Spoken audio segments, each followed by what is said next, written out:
¿Y si tu tatarabuela sigue viva?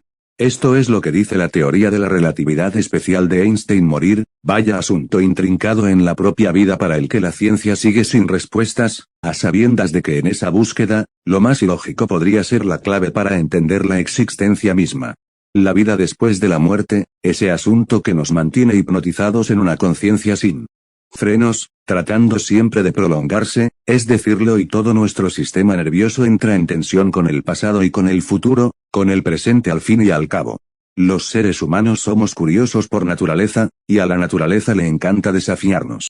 Pero resulta que, en realidad, esa respuesta ya queda un poco en el pasado. ¿Qué es, al fin y al cabo, la realidad? Todo lo que experimentas, todo lo que ves, podríamos considerar. La cuestión es que todo lo que experimentas, todo lo que ves, lo ves como era en una pequeña cantidad de tiempo en el pasado, detalla la científica Sabine Osenfelder. Osenfelder, que en la actualidad trabaja para el Centro de Filosofía Matemática de la Universidad de Múnich, en Alemania, lleva años intentando atravesar esos limbos de la lógica, o de lo que nos parece lógico, y hemos establecido como tal desde la ciencia misma. Pero, ¿y si existieran más respuestas, más posibilidades, más formas del tiempo? ¿Puede la gente estar viva después de muerta? No vamos a hablar de misticismo, sino del misterio mismo, y de cómo la ciencia sigue tras él. Pasado o presente, es lo mismo. Osenfelder iba un día en un taxi con un joven. Cuando le dijo que era física, él le preguntó, un chamán me dijo que mi abuela todavía está viva debido a la mecánica cuántica. ¿Es cierto? La respuesta, desde luego, no cabía en lo que dura un trayecto en taxi. De hecho, de esta anécdota hace 20 años, cuenta en una entrevista para la BBC, y a día de hoy todavía resuena en su impulso por trabajar en todas esas grandes preguntas que son difíciles de responder. Lo que Einstein nos enseñó es que no se puede hablar de la existencia de este momento presente sin reconocer también la existencia del pasado exactamente de la misma manera. Según señala al citado medio, en aquel momento realmente no sabía qué decir, porque la mecánica cuántica en sí no tiene mucho que ver con la vida después de la muerte, pero después de pensarlo un rato, llegué a la conclusión de que tampoco era completamente imposible. Al fin y al cabo, lo que Einstein nos enseñó, aunque creo que fue una sorpresa para él mismo que esto fuera una consecuencia de su teoría, es que fundamentalmente no se puede hablar de la existencia de este momento presente sin reconocer también la existencia del pasado exactamente de la misma manera. Pongamos que hay una persona parada en el andén de una estación, junto a una vía que imaginaremos recta, otra persona, en ese mismo momento, viaja en un tren que se mueve a velocidad constante a lo largo de dicha vía.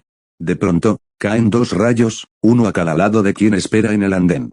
Para esta persona, los rayos han caído a la vez, para quien los ha visto desde la ventanilla del tren en movimiento, uno ha caído antes que el otro. ¿Cómo puede ser? El tiempo, hay el tiempo. Dos rayos, un tren. La situación figurativa la presentó Einstein en un intento de explicar a la sociedad y a la comunidad científica misma que la realidad podía ser, efectivamente, relativa. Reemplazó el espacio y el tiempo absolutos con nuevas definiciones que dependen del estado de movimiento de un observador, como explican desde Británica. Ya por entonces, un experimento de Michelson-Morley había demostrado que la luz no obedece a la ley de adición de velocidades, por la que se entendía que la velocidad de la luz siempre era la misma, para todos sus observadores. Pero Einstein vino a decir que uno ve el mundo en relación con su propio entorno, aunque eso conlleve diferencias de respuestas que parezcan contrarias al sentido común. En analogía, si el tren se mueve a la velocidad de la luz y un pasajero apunta con un láser en la misma dirección, entonces el sentido común indica que un observador en la vía debería ver la luz moviéndose a la suma de las dos velocidades, o el doble de la velocidad de la luz. En otras palabras, si el tren pasa a medida que la luz emana de los rayos, la persona que viaja dentro los comprobará yendo hacia uno y alejándose del otro. Así, para esa persona, transcurrió tiempo entre los dos rayos, uno cayó antes que el otro.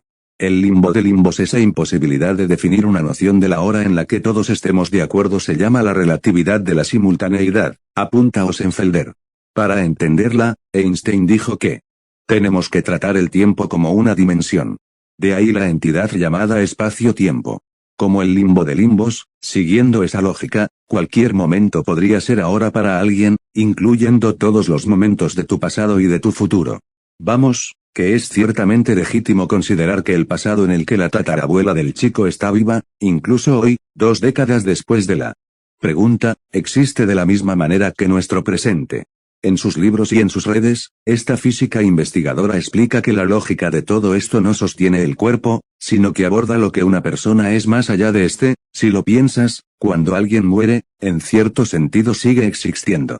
Lo que sucede es que toda la información que compuso su personalidad, las conexiones particulares de los átomos, las sinapsis en su cerebro y demás, se descompone, se desmorona.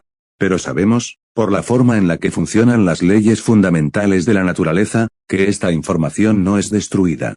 Lo único que sucede es que se difunde en correlaciones sutiles en los restos del cuerpo, se enreda con otras partículas, se dispersa por todo el planeta Tierra y, a largo plazo, en todo el universo. Recuerda, eso sí, que se trata de la formulación de creencias, ideas y pensamientos particulares a los que a ella misma le cuesta encontrar un sentido intuitivo, aunque esa es su propio ánimo con su labor de científica.